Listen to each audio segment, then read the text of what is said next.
So today I'm excited to tell you about the future of surgery, but maybe in fact it's not the future, it's already sunny days I believe today.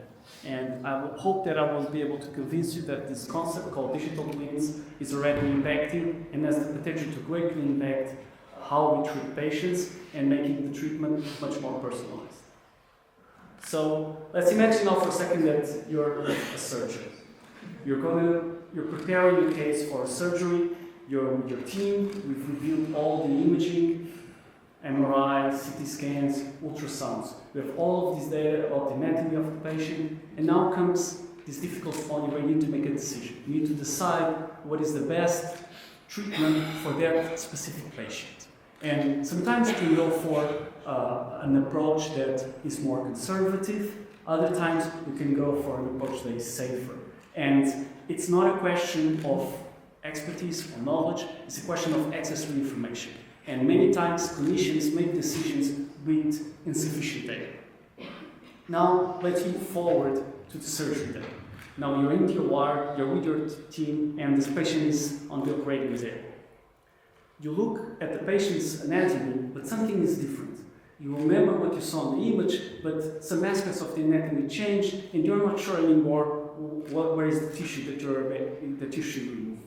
And once again, the question here is not lack of expertise, but is in fact access to information, quality information about that specific patient in your ward.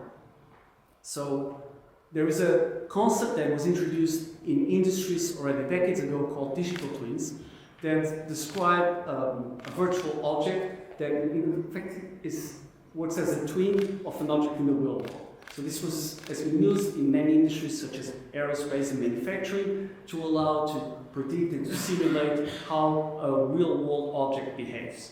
And this allows, in these industries to plan, schedules in factories, and it has a great potential to also be used in healthcare.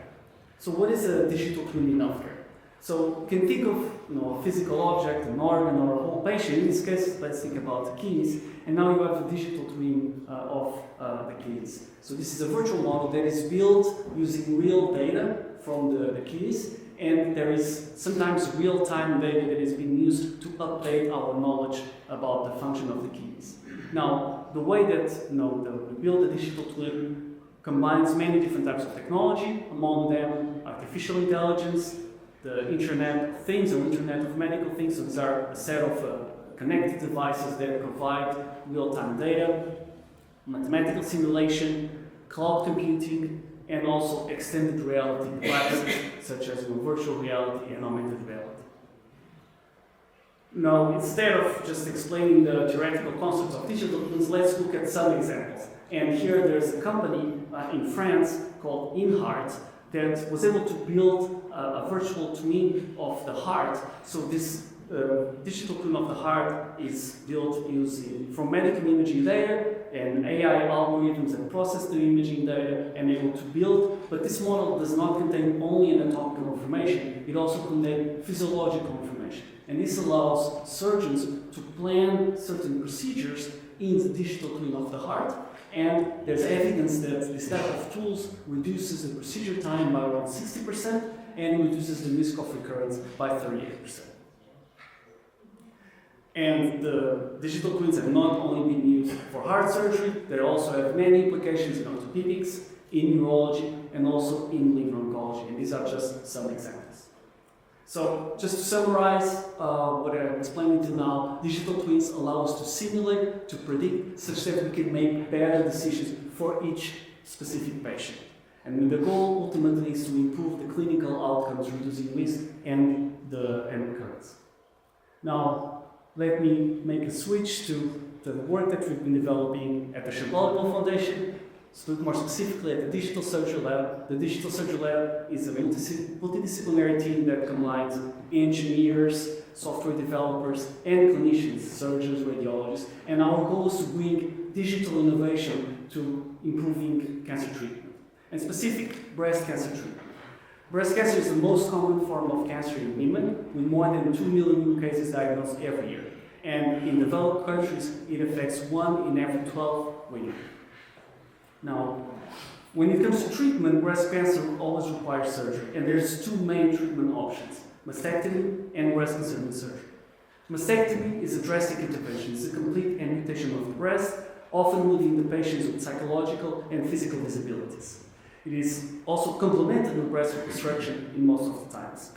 Breast-conserving surgery is a preferred treatment option, and it consists on removing only the cancer cells, leaving the rest of the breast tissues intact. However, it requires a preoperative localization procedure, and this is invasive and uncomfortable. In the 21st century, the most common form of localizing the tumor prior to surgery is with the help of an ultrasound, inserting a metallic wire inside the patient's breast, and this usually happens a few days before surgery. So the patient has to have this wire stuck in their breast for several days, and then when it comes to surgery, surgeons are going to use that wire to remove the tissue. But sometimes the wire changes, and the wire also only tells information about the center of the tumor. And in around 30% of the surgeries worldwide, there is a need to perform a second surgery to fully remove all of the cancer cells. Now, as I mentioned, there's many issues with current breast-conserving surgery workflows, and this all leads to spatial uncertainty in the moment of the surgery. The surgeon is not 100% sure of which tissue in the breast they should remove. And as I mentioned, this leads to poor patient outcomes, leading to higher excision rates, leading to delays in treatment, psychological stress, increased costs, and a burden on the patient, resulting in worse quality of life. So, in the digital surgery lab, we have this vision of bringing digital twins to improve breast cancer surgery. So, we always start with medical imaging. This is our starting point. After diagnosis, patients undergo an MRI scan. And from this scan, we build immersive digital twins. These provide anatomical, reliable information about the breast, providing a valuable tool for making better decisions in terms of planning.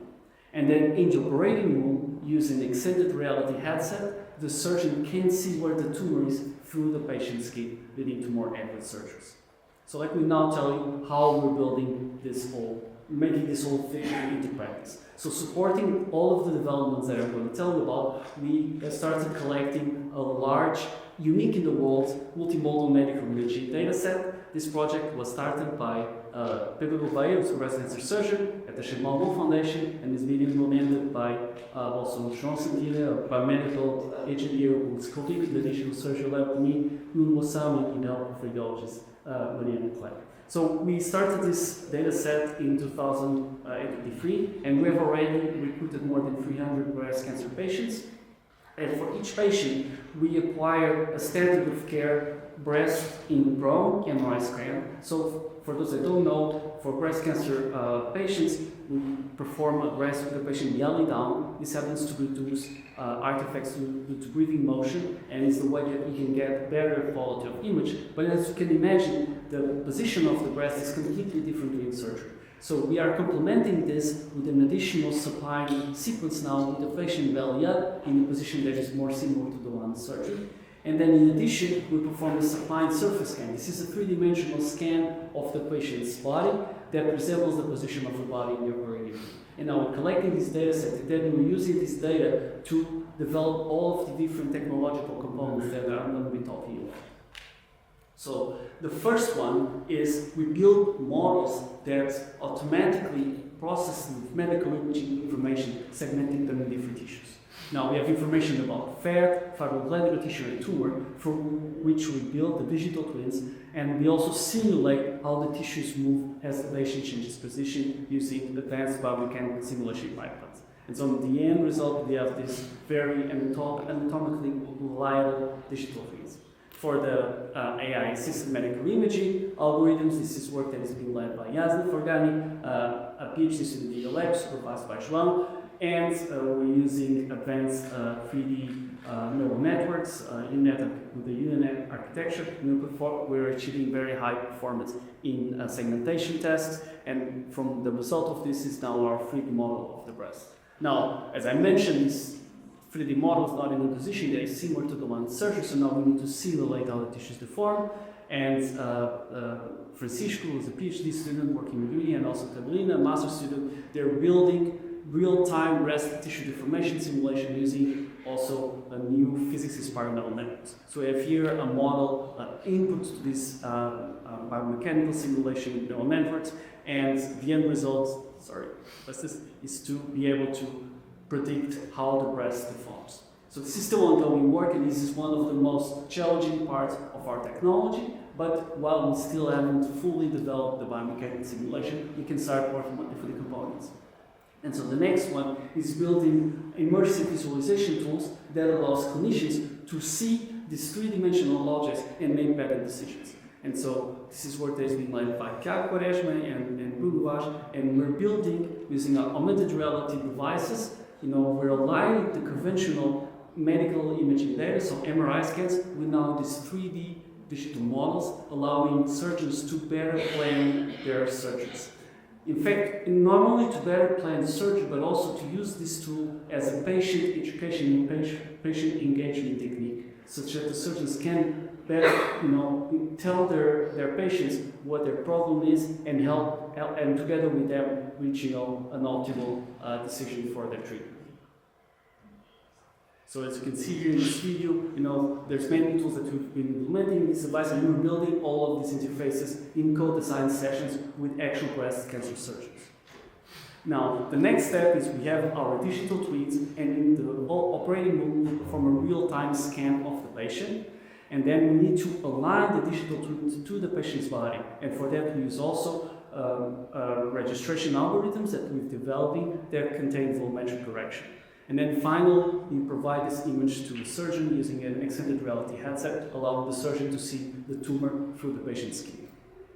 So for the automatic surface scan system, we've developed in-house. This is work that has been led by Rafaela, who's a PhD student working in E, and Alexandre Lelor, the software developer in the lab. So we're using a set of cameras that contain not only RGB image, but also 3D image. We can build very accurate surface scans of the patients. We've been comparing our scans with industrial-grade scanners, and we see that they're as accurate as the ones that are much more expensive and also take much longer and are handheld. And so now we have started to bring the scanning system to the operating room. And now for the next step of aligning, once we take our breast MRI that we used to build our digital twin, which could be like the source of what we want to align, and then our target is the breast surface scan that we perform in real time in the wire. So when we try to align one with the other, we observe that there are differences. Even though that the MRI could have been acquired in the same position as the patient, they do not necessarily match. And there are differences due to changes in the position of the arms, for example.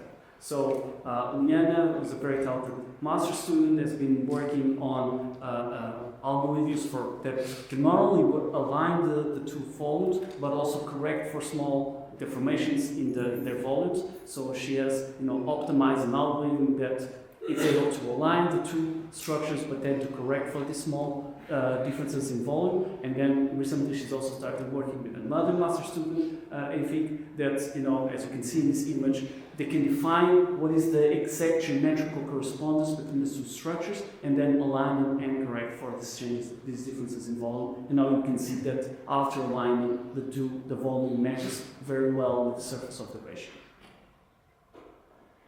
And then we have already started taking this to art. So as I said on the first slide, I'm not telling you about the future of surgery, I'm telling you about the present of surgery. So as of last year, we started testing some of these technological components in the operating room of the Chihuahua Foundation. So as you can see in the first image, you see our system with two cameras pointing to the surgical lab, and then you see a picture taken from one of the surgeons performed last year. So we've already tested in several cases. Here you see the results of our QFOF concept study, where the image you're seeing is basically the view from the surgeon's perspective through the extended reality headset. You can see the tumor in red aligned with the patient's body. Then we have a grid helping for spatial location and the projection of the tumor on the surface. You see in blue the fibrobladular tissue, and you can include other anatomically relevant information in our display. But better than seeing images is seeing an actual video. So what you see here is the streaming of one of these surgeries, where prior to incision, the surgeon was using the headset and was able to see the tumor aligned with the patient's body through the patient's skin. And this allowed the surgeon to know which tissue to want to remove, leading to more accurate and more precision in the OR.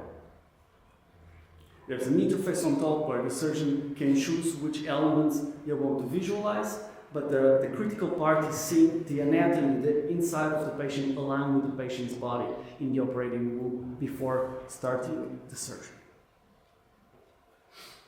So I hope that I have been able to convince you of the advantages of this revolution that is happening now in surgery and surgical planning. So as I started mentioning, every patient is unique, their anatomy is different, and we should start thinking about treatment that is also more personalized, taking into account the unique aspects of this patient.